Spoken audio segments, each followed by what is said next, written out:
Acné adulte, problème hormonal ou intestinal? On pense souvent que l'acné est un problème d'adolescent. Et pourtant, à 25, 30 ou 40 ans, les boutons sont toujours là. Parfois sur le menton, parfois le long de la mâchoire, parfois de manière cyclique, chaque mois. Et l'acné adulte est souvent encore plus frustrante. Parce que maintenant tu manges mieux. Tu prends soin de ta peau. Tu as une routine. Tu fais attention à ton mode de vie. Et malgré tout, l'acné persiste. Alors la vraie question est la suivante. Est-ce un problème hormonal? Ou est-ce un problème intestinal? La réponse est plus complexe qu'on ne le pense. Imaginons une situation.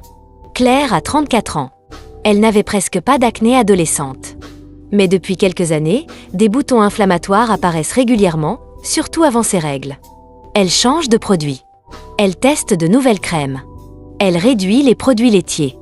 Elle boit plus d'eau. Mais rien ne change durablement. On lui propose des traitements locaux plus forts. Parfois une pilule. Mais on ne lui parle pas vraiment de ses hormones. Et encore moins de son intestin. Pourtant, la peau est souvent le reflet de ce qui se passe à l'intérieur. Commençons par la dimension hormonale. L'acné adulte est très souvent lié aux androgènes. Les androgènes, comme la testostérone, stimulent la production de sébum. Plus il y a de sébum, plus les pores peuvent se boucher. Plus les bactéries se développent. Plus l'inflammation augmente. Chez la femme, même une légère augmentation relative des androgènes peut suffire à déclencher des boutons. Cela peut être lié à un déséquilibre entre estrogène et progestérone, à une sensibilité accrue des récepteurs cutanés ou à une résistance à l'insuline. Oui, l'insuline joue un rôle central. Lorsque la glycémie est instable, l'insuline augmente. Une insuline élevée stimule indirectement les androgènes. Résultat, davantage de sébum et plus d'inflammation. C'est pour cela que certaines personnes observent une amélioration de leur peau lorsqu'elles réduisent le sucre et les aliments transformés. Passons maintenant à l'intestin. Il existe un lien fort entre l'intestin et la peau.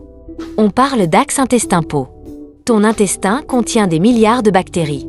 Lorsqu'il est équilibré, il aide à réguler l'inflammation et soutient le système immunitaire. Mais en cas de dysbiose, c'est-à-dire de déséquilibre du microbiote, l'inflammation peut augmenter. La perméabilité intestinale peut s'aggraver. Des molécules inflammatoires peuvent passer dans la circulation. Et la peau peut réagir. L'acné adulte est souvent inflammatoire. Si l'intestin envoie en permanence des signaux inflammatoires, la peau peut devenir un organe d'expression de ce déséquilibre. Revenons à Claire. On observe qu'elle est souvent stressée. Elle saute parfois des repas. Elle consomme beaucoup de café. Elle a des ballonnements fréquents. Le stress augmente le cortisol. Le cortisol influence la glycémie. La glycémie influence l'insuline. L'insuline influence les androgènes. Et le stress perturbe aussi le microbiote. Tout est interconnecté. Comment reconnaître une acné plutôt hormonale? Les boutons sont souvent situés sur le bas du visage. Les poussées apparaissent avant les règles. Le cycle peut être irrégulier. Le syndrome prémenstruel peut être marqué. Les traitements locaux fonctionnent peu. Comment reconnaître une composante intestinale? Ballonnement fréquent. Transit irrégulier. Sensibilités alimentaires. Fatigue chronique. Inflammation diffuse. Dans la réalité, les deux dimensions sont souvent liées. L'intestin influence les hormones. Les hormones influencent l'intestin. Le microbiote participe notamment au métabolisme des estrogènes. Un déséquilibre intestinal peut donc modifier l'équilibre hormonal. Alors que faire? Première étape, stabiliser la glycémie. Consommer des protéines à chaque repas. Limiter les sucres rapides. Éviter les grignotages constants. Deuxième étape, soutenir l'intestin. Augmenter progressivement les fibres variées. Introduire des aliments fermentés si tolérés. Réduire les excès de sucre.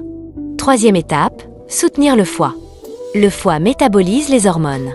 S'il est surchargé, l'élimination hormonale peut être moins efficace. Les légumes crucifères, les aliments amers, une bonne hydratation et un sommeil de qualité sont essentiels. Quatrième étape, gérer le stress. Respiration lente. Sommeil régulier. Exposition à la lumière naturelle le matin. Cinquième étape, envisager certains micronutriments si nécessaire. Le zinc peut aider à réguler le sébum. Les oméga 3 soutiennent la réduction de l'inflammation. La vitamine D peut être utile en cas de carence. Les probiotiques ciblés peuvent aider en cas de dysbiose. Mais chaque situation reste individuelle. Le message le plus important est le suivant. L'acné adulte n'est pas seulement un problème de peau. C'est souvent un signal interne.